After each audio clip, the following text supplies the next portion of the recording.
Hey everybody, I'm Z Garcia, and today we're going to be flexing our artistic muscle, composing beautiful paintings, and selling them to commissions in Sunset Over Water.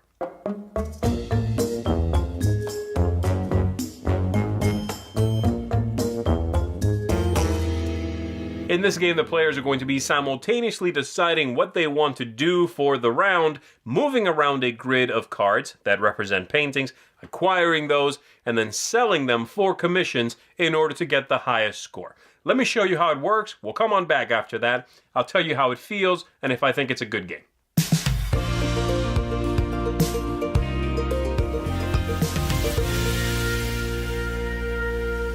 The objective of the game is for the players, over the course of 6 game turns, 6 days, move around the landscape, paint these paintings, and then sell those paintings to commissions in order to get the highest score in the game and win.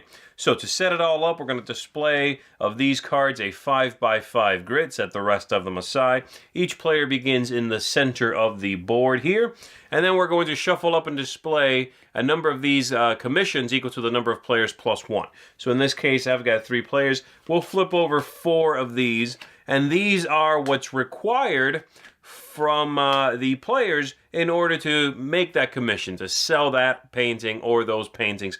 I'll go over those in just 1 second, but basically 4 of these would be flipped over. I know you can't see them all right now, but that's okay, we'll come back to them. And then you would also flip over one of these daily goals that could make for some bonus points as well. And again, I'll go over this in just a little bit. So we're going to flip that over as well. Everyone is given a deck of these small cards, and these show you a couple of different pieces of information. So they show you, here, let's pick one of these colors. These are going to show you the time at which you wake up, and they all have a different time. So 9 a.m., 7:30 in the morning, 10:15, and so on. The second step is how much you may move and in which directions you may move. So 3 steps everywhere except up and down. This one lets you move just orthogonally up to 3 steps as well. And then the last number is how many paintings you may paint, as in gather from the display. So everyone has a deck, and you are going to shuffle that up, draw 3 cards, and then pick one that you are going to utilize. So I'm just going to give each player a card here. So we're going to have green there, and then orange picked that, and the purple player picked that. They are all simultaneously revealed, and they are going to, the players will then take turns based on at the time at which they woke up. So in this case, 5:15 in the morning is the earliest. That player is going to go first. And that player is going to be allowed to move in any direction, in a straight line, by the way. Once you begin moving, you may not turn. They can move up to 2 spaces, and they'll be taking 1 painting from the board if they want to. So this player is going to take a look around here and see what they could do. Oh, what could I do? They are going to move straight down, and they will move indeed 2 spaces. 1, 2. You can take any painting that you land on or go over unless there is someone else on that painting. So that player, they could even take the one they begin on, but that player could not have taken this opening card because there are other characters on it. And so they'll go ahead and take this one here. All right, and then the players are allowed to sell cards, sell these paintings for those commissions. So in this case, this player has in fact already completed a commission. The commission cards tell you here how many paintings are required and what is required of those paintings, what must be in them. So in this case, a single painting showing just a mountain, which is in fact what this player gathered right here as indicated by the top corner of the card. So they're going to go ahead and give this card up, and they will take this commission, set it aside in front of them in their victory display. And then that card is done, and the next player would go at 6:45 in the morning. So that is the green player. They can move only orthogonally up to 3, and they can take up to 3 paintings. And so they are going to move, let's say they are going to move that way, and they will go 1, 2. They cannot take the one they left from because, well, this player's still there, but they will in fact take the other 2 cards. And they also can complete a commission right now. This one here requires a single painting and must have a flower and any one other thing, is what the question mark means. Well, this one has a flower and a mountain. That qualifies. They'll take that painting, or rather that commission, and sell that painting. And they'll keep the other card, by the way, just in front of them for now, in order to utilize it later to sell to a different commission, hopefully. And then lastly, of course, we have the orange player who woke up the latest, and they are going to be able to move in every direction except sideways, up to 4 steps. They can take 2 paintings, and so they'll examine what's left here as far as the commissions go. And so this one requires 2 paintings. One must have a waterfall, the other must have 2 symbols, but they don't care what it is you paint. They'll buy it if it has 2 symbols. And then this one here requires 3 paintings, and they must all feature a waterfall. The question mark with the 3 dots after that means they don't care about what else is on there. It could be a single waterfall. It could be a waterfall and 2 other symbols, 1 other symbol. Doesn't matter. If it's got waterfall, it's good to go. And so this player is going to take a look around here and go, I'm going to go that way. And they'll go 1, 2. It's as much as they can move. And they can take 2 paintings. They'll take that one. It's got a waterfall. That's a good start. And that one, which also has a waterfall. Those 2 cannot be utilized right now to complete one of these 2. So they'll just hang on to them. Now, let us check here the daily goal. And the daily goals, the way these work is they normally go to whoever did something last during the day. In this case, this one says, be the last player to not sell a landscape painting. Well, Orange just did that. They were last to not sell one. And so they are going to qualify for this and take it. That's worth 2 victory points. So Orange is making points already. Once this is done, we replenish the board by flipping over new cards from the deck and adding them everywhere there is an empty spot. Like so. Oh, that's the wrong deck. Like so. And then the players are going to draw 3 more cards, pick another one, and take a following turn. And we would replenish a new goal, a daily goal. We'll flip over one of those, as well as flip over new cards for the players to sell paintings to. When you draw your 3 cards, by the way, you are going to pick one, and the other 2 go on the bottom of your deck to be drawn later on. At the end of the game, after 6 days, you are going to be drawing the last 3 cards. You'll be taking the one, putting the other 2 back. You'll have no deck at that point, just those 2 cards. And then you finish out that round, and the game is over at that point, and then you are going to score everything.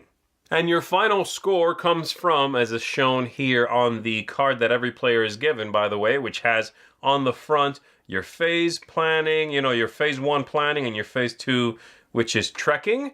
And on the back, it tells you cleanup, and it tells you game end and how you score. Very handy cards. It tells you across the bottom here that for commissions, you are going to get victory points. So let's say our player here did indeed finish that. They get 6 points for that, plus whatever else they completed. You are going to get victory points for your daily goals as such. And for every card you did not sell, you are going to sum up on your paintings that you're still hanging on to the number of symbols. And for every 2 symbols, you get 1 victory point. Highest score is the winner of the game. And that's all there is to Sunset Over Water. All right, so that is Sunset Over Water. Let's talk about it. I'm going to start with thematic ties. Is the game, does it feel original? Is it well implemented? Absolutely. I love this theme. You are a painter walking around, painting these gorgeous illustrations, selling them for commissions. It all works beautifully. The only thing that feels mechanical in this game is this idea of the daily goal, the last one to do something arbitrary. But that's a minor thing. I can easily ignore that for a theme that feels fresh and is well implemented and is just interesting and different. I definitely like that. The aesthetics in the game are fantastic. Every illustration is gorgeous. Everything just looks great. My only nitpick, again, actually comes from the same cards, those daily goals.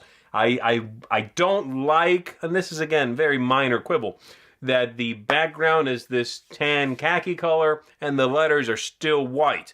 Whereas on the commissions, the cards are a deep brown and the letters are white, much more legible.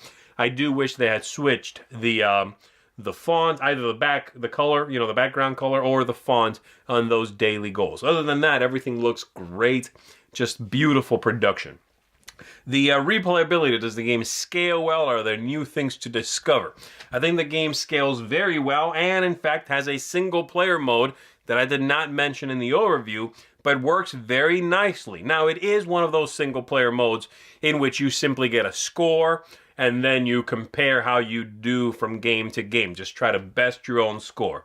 Those are not necessarily my favorite kind of solitaire games.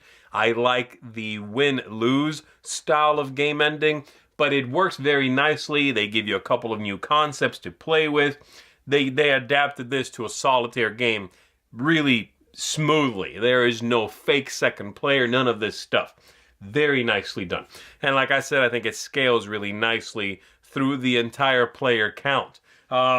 So this discovering new things as far as that goes, I think once you've played this game once or twice, you know what to expect, but the puzzles you are presented with from game to game, and they're very minor puzzles, I don't think this is one of those games that if you are apprehensive about puzzly games, you should be worried about. Those puzzles are very straightforward. But you are presented with a new layout and a new puzzle each time it's your turn, and I think that's very nice. The game length. Does the game stay interesting? Is it fulfilling the entire time? I would have to say yes, absolutely. It's a very short game for one thing.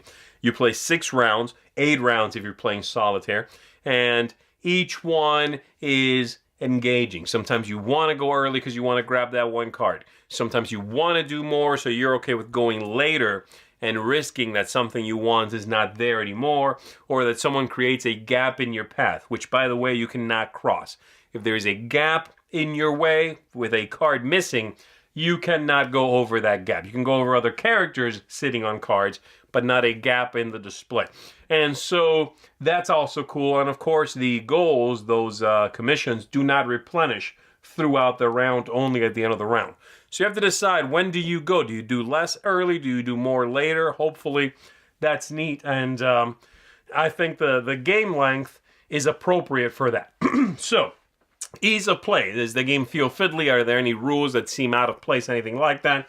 Again, I think the daily goal idea feels a little strange. It's implemented well, and it is easy to understand. And I like having another source of victory points. I'll certainly say that. But it is most definitely the one thing in the entire game that feels a little tacked on. A little bit. Not a big deal, just a little bit. As far as the rest, it's very easy to play. Moving around the grid is easy. Your cards that you play yourself have 3 very clear steps to them. Acquiring the gorgeous cards and then turning them in for these commissions, very straightforward. Even the symbology on those, which could have been a little problematic, and by that I mean the commissions themselves, are very clean and straightforward. So I like that. Very easy to play. And then lastly, tactics and strategy, luck, things like that. This game certainly has a little bit of luck, but I find that they were able to mitigate it at every possible step. That's great. One thing I did not mention in the overview also is that you get to see the top card of the upcoming commissions deck. That one's revealed. It's not available to you. You cannot acquire it, but you get to see what's coming up. One of the cards that's coming up. I like that. You get to draw 3 cards and pick from that. So you don't have your entire hand, but 3 cards should give you a nice amount of choice. I like all of that. I like the fact that 2 symbols become 1 victory point at the end of the game. So if you know you cannot finish any of these goals, grab cards with a lot of symbols on them. Go for the 3 symbol cards, That could translate into some points. You can't quite line up what you're doing with the objectives, then check out that daily goal. If you're, maybe you can just go for that. Go later in the day, see if you can accomplish that. So there's a lot of tactics in this. For such a small game, there's a nice amount going on. Lots of little choices you can make. And I think that's great, especially for such a short game. So I like this one. It's a well put together game. Gorgeous. It feels to me like Pencil First has kind of done it again, with what they did with Herbaceous. A very simple game, a gorgeous game, a clever theme. Well, they've done that again. You've got all of those things. And the parts come together in a package that is refreshing, engaging, and interesting, I think, to a lot of different people. This one's going to get a strong seal of approval from me. I certainly recommend it if you are looking for a filler-style game that does something fresh, that feels like it has a different theme, and uses that theme to its advantage to give you some neat set collecting. So there you go. That is Sunset Over Water. Thanks for tuning in, everybody, and I'll see you next time.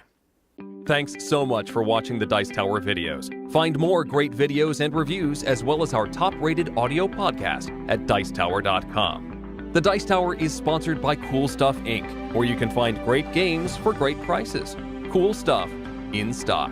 Check them out at CoolStuffInc.com.